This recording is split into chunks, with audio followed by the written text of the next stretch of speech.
Shortly after, Ukraine's vice prime minister called upon Xbox and PlayStation to block all Russian accounts. EA has gone and announced that they'll be removing all the Russian teams from FIFA 2022 and NHL 2022. I know it's video games and politics and never should the two meet, but a world event of this caliber can't simply be ignored and was bound to intersect with our favorite medium eventually. Bear with me as I try to keep it simple. As you're likely well aware, we're 7 days into Russia's unprovoked invasion into Ukraine, and while video game developers have already been affected, larger publishers and gaming companies are being asked to show their support. Mikhailo Fedorov, the vice prime minister of Ukraine, posted an open letter on Twitter today. The tweet tags both the official Xbox and PlayStation Twitter accounts and says, "You are definitely aware of what's happening in Ukraine right now." The letter goes on to read, "The Russian Federation has carried out a deceptive and outrageous military attack on my country. I'm sure that you will not only hear, but also do everything to protect Ukraine, Europe, and finally, the entire democratic world from bloody authoritarian aggression. And I appeal to temporarily block all Russian and Belarusian accounts, temporarily stop the participation of Russian and Belarusian teams and gamers in all international esports events, and cancel all international events holding on the territory of Russia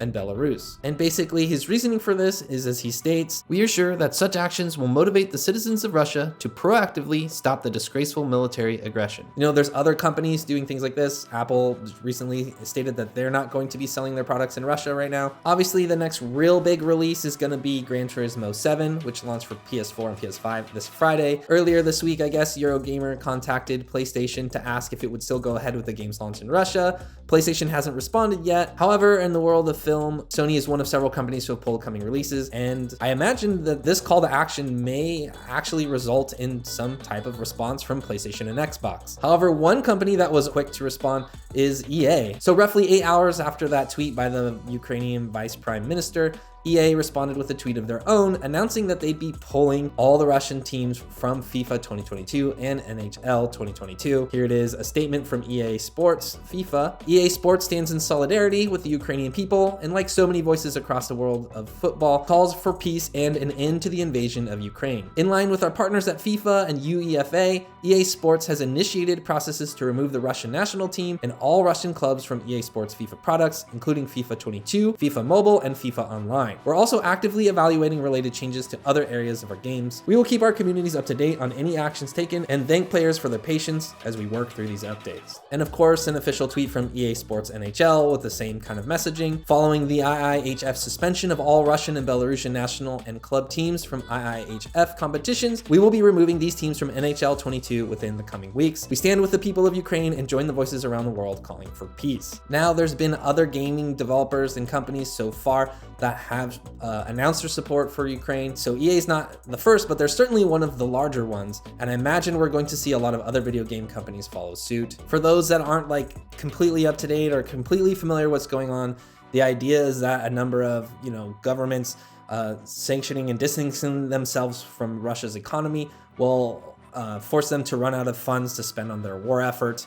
And in this case, the ask of the Ukrainian vice prime minister to get Xbox and PlayStation to kind of block accounts in Russia. Essentially, the idea is by affecting, everyday people who live in Russia, maybe who are just going on with their lives and playing video games, it affects them directly, so it forces them to kind of pay attention to what's going on in the world. The idea is that if, Russian people are disgruntled enough with the war effort, that they will push back against their government. In related news, Stalker 2 development's been paused, and the headline on this is kind of heart-wrenching. Kiev-based studio GSC Game World basically said, "We are striving to help our employees and their families survive." So they're not worried about making a video game right now.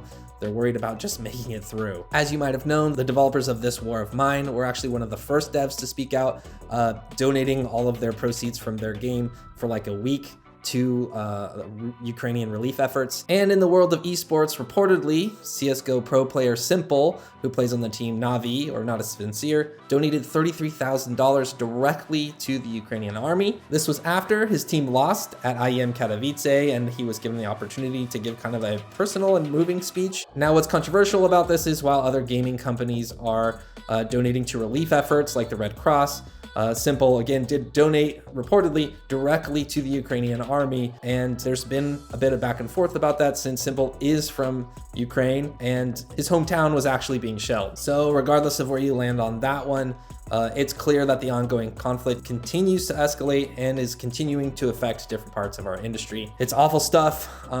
You know, I usually don't like to mix heavy political subjects and video games on the channel, mostly because I don't feel qualified to kind of like talk about that stuff and share my opinions about things other than video games.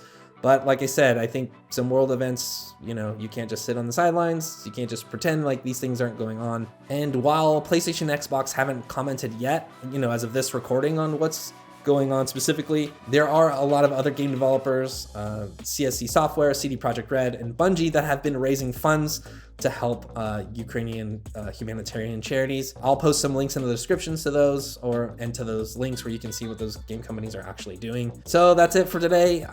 You know, sorry this one's kind of a bit of a bummer, but that's just kind of the state of the world right now. And I think to ignore some of these bigger issues, especially when they intersect with games so directly, would be a little bit irresponsible. So thank you everyone at home for watching. Thanks for your continued support. And I hope you're all out there taking care of yourselves the best way you can. And we'll just keep reporting video game news right here on Inside Gaming.